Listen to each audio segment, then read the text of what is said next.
하나님의 말씀은 요한복음 7장 37절에서 39절의 말씀입니다. 명절 끝날 곧 큰날에 예수께서 서서 외쳐 가라사대 누구든지 목마르거든 내게로 와서 마시라. 나를 믿는 자는 성경의 이름과 같이 그 배에서 생수의 강이 흘러나리라 하시. 다 같이 읽으시겠습니다. 이는 그를 믿는 자의 받을 성령을 가리켜 말씀하신 것이라. 예수께서 아직 영광을 받지 못하신 고로 성령이 아직 저에게 계시지 아니하시더라. 아멘. 오늘이 오순절입니다. 오순절. 영어로는 펜티코스트라고 하죠.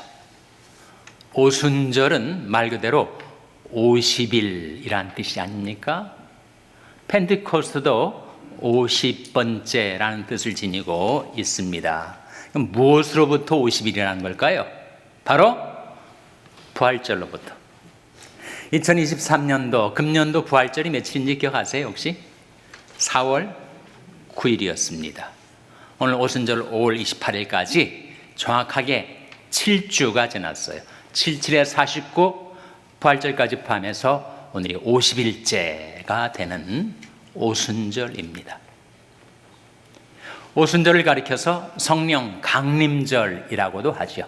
성령께서 강림하신 날.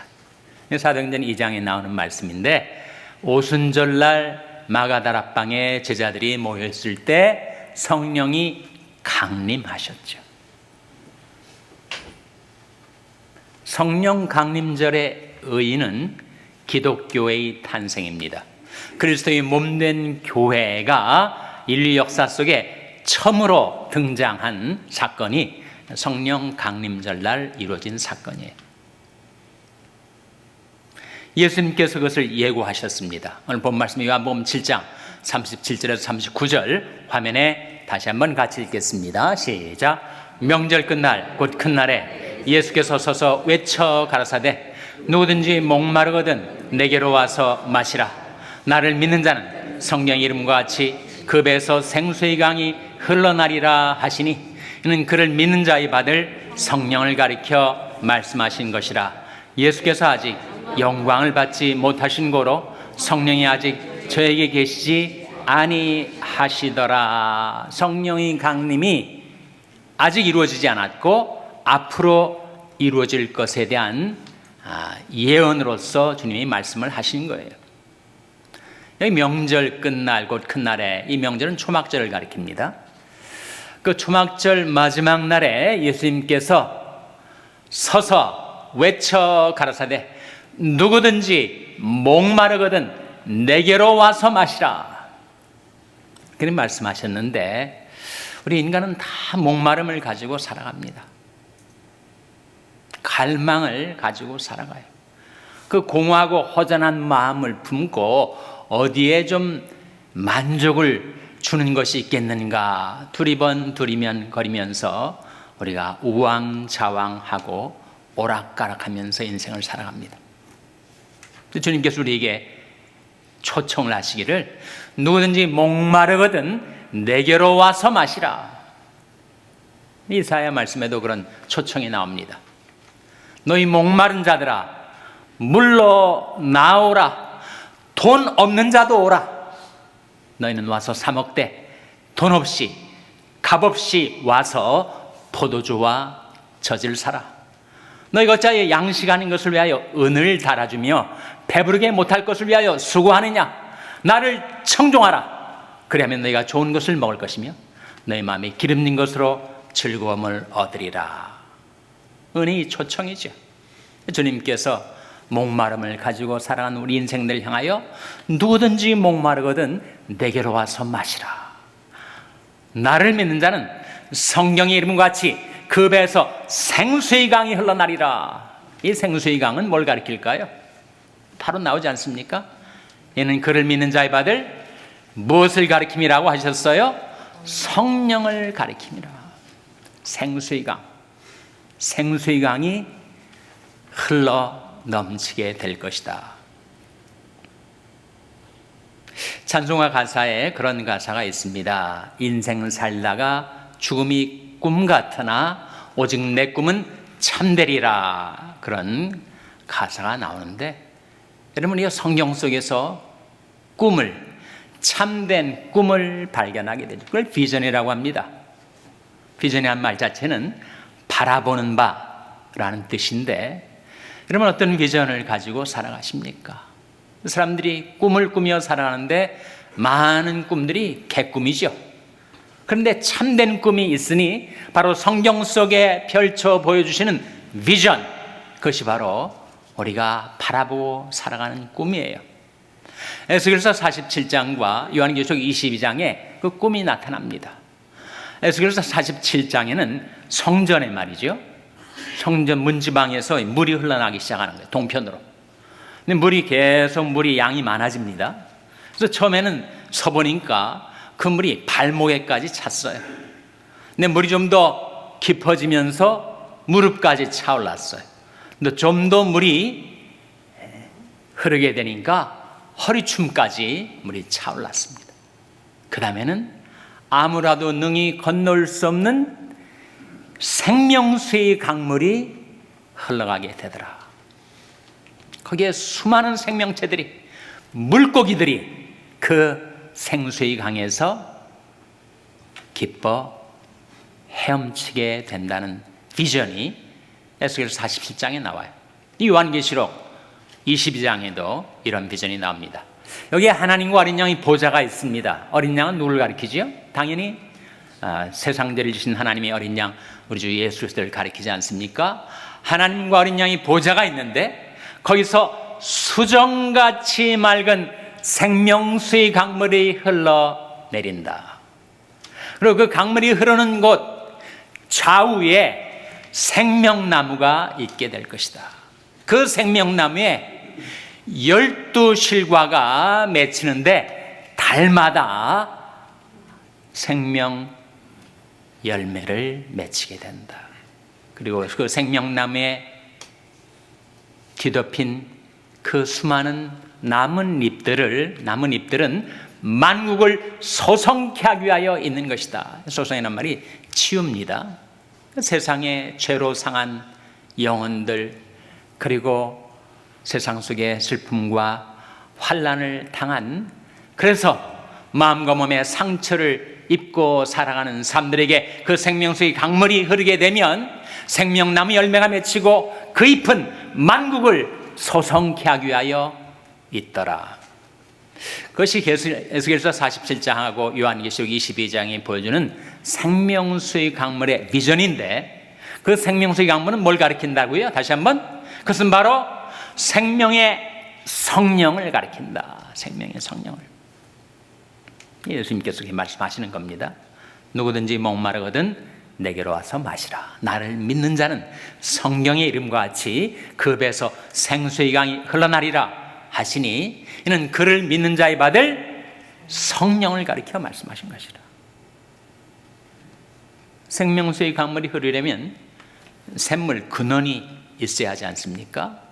남상이라고 하는 그 샘물 근원이 있어야 하고, 거기서부터 흘러나오는 생명수의 강물이 점차로 흘러가게 되는데, 그 샘물 근원은 바로 우리 주 예수 그리스도, 하나님의 어린 양, 그날에 죄와 더러움을 씻는 샘이 열리리라 하셨던 그 생명수의 강물의 근원은 바로 주 예수 그리스도, 그리고 주 예수 그리스도부터 흘러나오는 천하 만국에 흐르게 될 그 생명수의 강물은 바로 성령을 가리켜 말씀하신 것이라 하신 거죠. 대저 생명의 원천이 주께 있사오니 주의 광명 중에 우리가 광명을 보리이다 하신 말씀과 같습니다. 그런데 여기에 괄호 안에 쳐진 특이한 말씀이 있어요. 다시 한번 요한복음 7장 39절을 보시면, 39절 말씀 제가 읽겠습니다. 이는 그를 믿는 자의 받을 성령을 가리켜 말씀하신 것이라. 괄호에 예수께서 아직 영광을 받지 못하신 거로 성령이 아직 저에게 계시지 아니하시더라. 괄호 닫고. 이 괄호 안에 있는 말씀의 뜻이 뭐예요? 예수께서 영광을 받지 못하셨기 때문에 성령이 아직 저에게 계시지 아니하시다라는 말씀의 뜻은, 예수께서 영광을 받으신 연후에야 성령이 우리와 함께 계시게 될 것이다 라는 뜻인데, 예수께서 영광을 받으신다는 것은 뭘 가리키는 거예요? 바로 십자가와 부활 사건을 가리키죠. 그래서 부활절이 있고 나서야 오순절이 오게 되는 것입니다. 크리스천 캘린더, 우리 기독교 달력에도 먼저 부활절이 있고 7주가 지나서 7주 49, 50일째에 오순절이 오는 것처럼 예수께서 십자가와 부활을 통하여 영광을 받으셨을 때 비로소 성령이 우리와 함께 계시게 된 것입니다.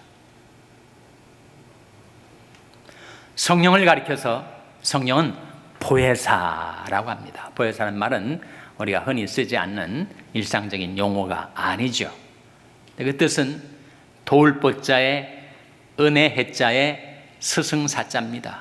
보혜사는 말은 도와주시고 은혜 주시는 스승, 글자 풀이라면 그렇게 되는데 원래는 파라클레이토스라는 말로써 옆에 계시도록 부르심을 받은 자입니다. 성령은 누구이신가? 하나님께서 우리들 옆에 계시도록 불러 우리와 함께 계신 분. 이 파라클레토스를 영어 성경은 뭐라고 번역하는가? 세 가지로 번역을 합니다. 헬퍼, 돕는 자, 컴포터, 위로자, 애드보킷, 대언자. 바로 그 보혜사는 말씀이 요한복음 14장 16절 17절에 나와요. 화면에 같이 읽겠습니다. 시작. 내가 아버지께 구하겠으니 그가 또 다른 보혜사를 너에게 주사 영원토록 너희와 함께 있게 하시리니 저는 진리의 영이라 세상은 능히 저를 받지 못하나니 이는 저를 보지도 못하고 알지도 못함이라. 그러나 너희는 저를 아나니 저는 너희와 함께 거하시며 또 너희 속에 계시겠음이라.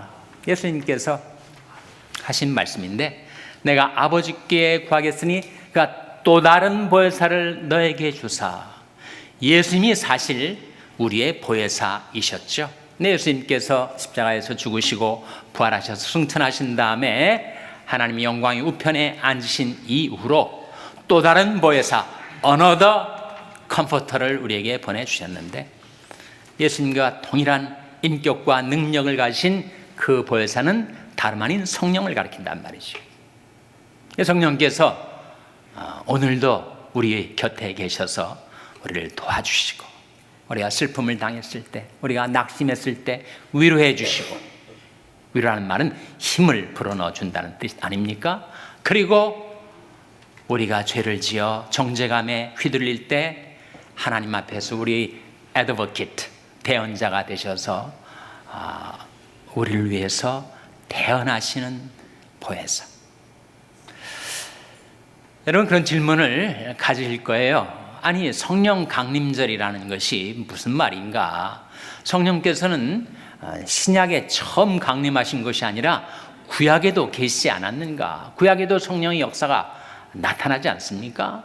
구약에도 성령이 계셨는데 새삼스럽게 신약에 와가지고 성령 강림절이라고 말하는 이유가 무엇입니까? 그런 질문, 정당한 질문이죠. 그런 질문을 가질 수가 있습니다.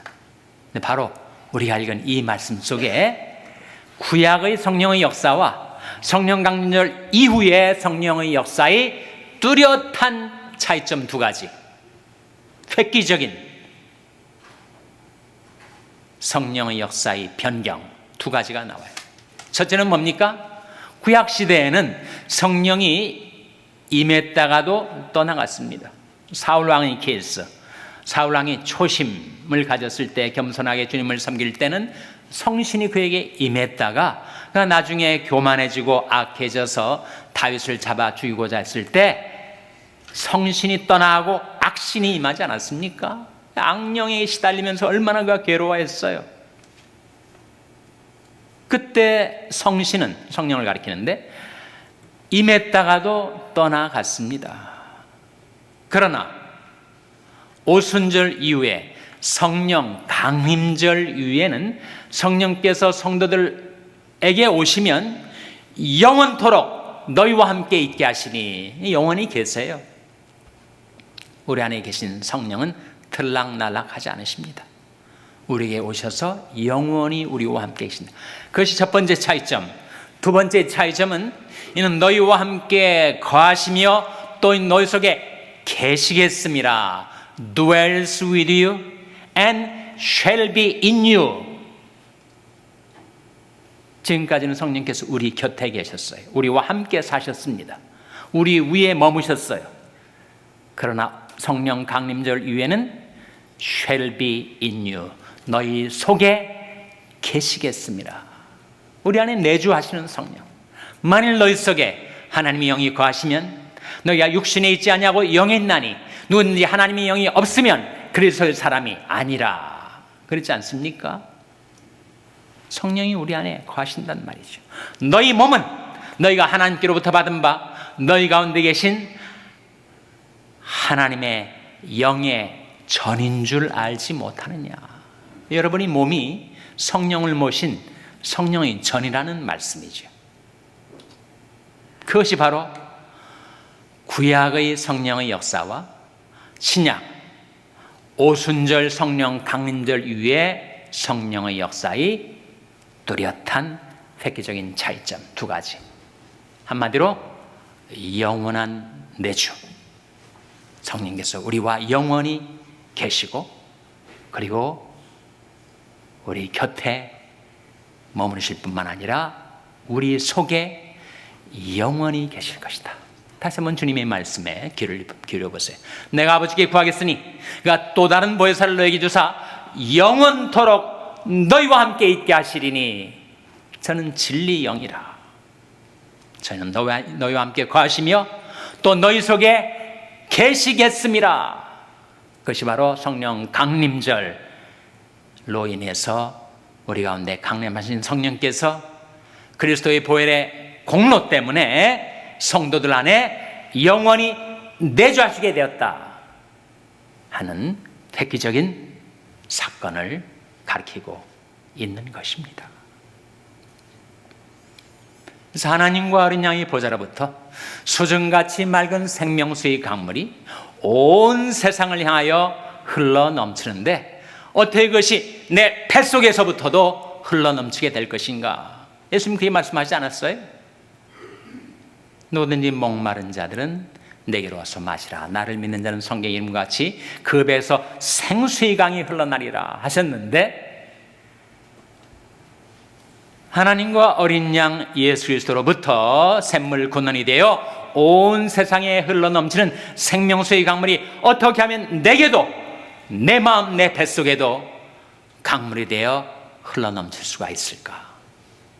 세 가지 길을 여러분에게 증거하고자 합니다. 첫째로 성령이 내게도 강물이 되어 흐르려면 바로 내가 성령 충만을 받으려면 첫째로 회개해야 됩니다. 사도행전 2장 38절 화면에 같이 읽겠습니다. 시작. 베드로가 가로되 너희가 회개하여 각각 예수 그리스도의 이름으로 세례를 받고 죄사함을 얻으라. 그러면 성령을 선물로 받으리니. 그러면 성령을 선물로 받으리니. 어떻게 하면? 회개하면. 성령은 거룩하신 영이기 때문에 우리가 죄와 짝하여 살고 여전히 세상에 대한 미련을 품고 살면 성령께서 우리에게 임하시를 못합니다. 그러나 내가 회개하면 어떠한 죄를 지으며 살아왔을지라도 내가 하나님께로 회개하여 예수 그리스도를 믿으면 어떻게 된다고요? 성령을 선물로 받게 될 것이다.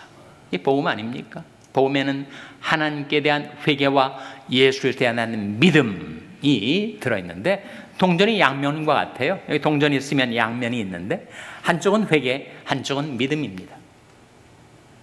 너희가 회개하여 각각 예수 그리스도의 이름으로 세례를 받고 죄사함을 얻으라. 그러면 성령을 선물로 받으리니. 예루살렘아 네 마음의 악을 씻어버리라. 그러면 구원을 얻으리라. 네 악한 생각이 얼마나 오래 내 속에 머물겠느냐. 내 마음속에 품고 살던 죄악들, 죄질 생각들 다 자복하고 회개하는 것.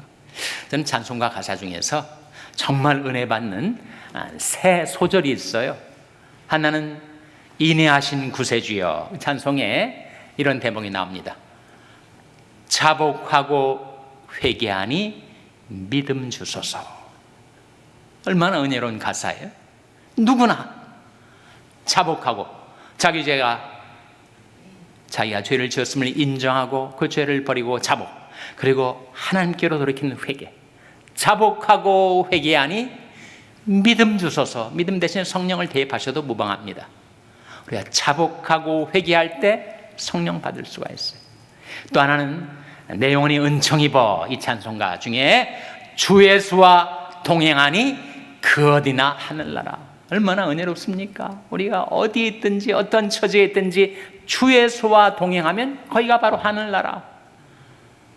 그리고 아이직 왓스가 지은 옛부터 도움되시고, 그 찬송 마지막 부분에 하나님을 가리켜서 Our eternal home, 우리의 영원한 집이라고 작시를 했는데 너무 은혜로운 찬송 아닙니까? 하나님이 우리의 영원한 거처, 우리의 영원한 집이 되신다. 자복하고 회개하니 믿음 주소서. 성령을 받으려면 회개해야 되죠. 어떤 모든 죄악들을 잡아갈 뿐만 아니라 이제는 다시 죄와 짝하여 세상에 대한 미련 품고 죄질 생각 갖고 살지 않고 그 모든 것들을 다 버리고 하나님께로 돌이키는 회개가 우리에게 성령을 받게 줍니다. 둘째는 내 뱃속에서 생수의 강이 흘러나기 위해서 둘째로는 내가 그걸로 꼭 간구해야 됩니다. 누가복음 11장 13절 화면에 같이 읽겠습니다. 시작. 너희가 악할지라도 좋은 것을 자식에게 줄 알거든 하물며 너희 천부께서 구하는 자에게 성령을 주시지 않겠느냐 하시니라. 악한 아버지도 자식이 달라고 하면 좋은 거 주죠. 하물며 너희 천부께서 구하는 자에게 성령을 주시지 않겠느냐. 누구에게 주신다고요? 구하는 자에게, 간구하는 자에게.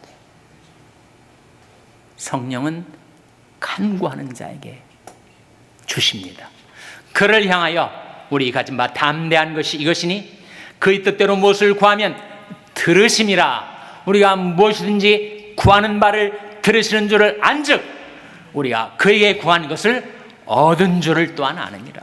우리가 성령 충만 받는 것이 가장 확실한 하나님의 뜻 중에 하나인데, 우리가 성령 충만을 달라고 하나님 앞에 간구할 때 하나님께서 우리에게 주신다 약속하지 않으셨습니까? 성령을 사모하고 성령을 갈망하고 나를 성령으로 충만케 해주시기 위해서 내 뱃속에서부터 성령의 생수의 강이 흘러나기 위해서 간구할 때 그 기도의 응답으로 우리에게 성령의 충만함을 주신다 하는 말씀이죠. 셋째는 성령은 누구에게 주시는가? 하나님께서 자기를 순종하는 자에게 주세요. 사도행전 5장 32절 화면에 같이 읽겠습니다. 시작. 우리는 이 일의 증인이요 하나님이 자기를 순종하는 사람들에게 주신 성령도 그러하니라 하더라. 하나님이 자기를 순종하는 사람들에게 주신 성령이라고 하지 않습니까? 우리가 하나님께 순종하며 살 때 그때 성령이 우리에게 임하십니다. 한 번뿐만 아니라 두 번, 세 번 계속해서 하나님께 순종하며 살면 그만큼 성령께서 우리에게 충만히 임하세요. D.L. 무디는 성령을 위해서 간구하는 주변에 여러 성도들이 있었는데 하나님께서 어느 날 그 성도들의 간구에 응답하셔서 D.L. 무디에게 성령을 부어주시니까 너무 벅차서 너무 그 희열과 감격에 넘쳐가지고 하나님 이제는 됐습니다. 그만. 그렇게 했다는 거 아니에요. 요한복음 3장 34절에 하나님이 보내신 이는 하나님이 말씀을 하나니 이는 하나님의 성령을 한량없이 주심이니라. 그런 말씀이 나옵니다. 그때 하나님이 보내신 이는 물론 예수 그리스도를 가리키죠. 예수께서 이 세상에 오셔서 하나님의 말씀을 증거하셨는데 그것이 가능했던 이유는 하나님에게 성령을 한량없이 주셨기 때문에, 한량없이. 무진장, 무궁무진하게 하나님께서 성령을 예수님에게 부어주셨다. 하나님이 나사렛 예수에게 성령과 능력을 기름 붓듯 하셨음에 저가 둘이 다니시며 착한 일을 행하시고 마귀에 눌린 모든 자를 고치셨으니 이는 하나님이 함께 하셨습니다. 저와 여러분도 회개하고 간구하고 순종해서 하나님이 나사렛 예수에게 그리하셨던 것처럼 저와 여러분에게도, 우리 자녀 자손들에게도, 우리 교회에도 성령과 능력을 기름 붓듯 하여 주시고 우리 뱃속에서부터 생수의 강이 흘러나 그것이 우리 가정, 교회, 생업, 나라, 온 세계 천하 만국을 향하여 그 생명수의 강물이 흘러넘치게 되시기를 주님의 이름으로 축원합니다. 기도하시겠습니다. 하나님 아버지, 말씀을 통하여 저희들에게 이 놀라운 비전을 열어 보여주신 것을 감사드립니다. 하나님과 어린 양이 보좌로부터 흘러나오는 수정같이 맑은 생명수의 강물이 하나님 저희들이 심령에, 저희들이 뱃속에, 저희들이 가정에, 저희들이 교회, 저희들이 살고 있는 나라, 두고온 조국, 그리고 온 세상을 향하여 수정같이 맑은 생명수의 강물이 흘러 넘치게 하여 주시옵소서. 이 아침에 하나님 앞에 나와 간구하는 주의 백성들이 심령에 성령으로 충만케 해주시기를 바라옵고 예수님의 이름으로 기도하옵나이다. 아멘.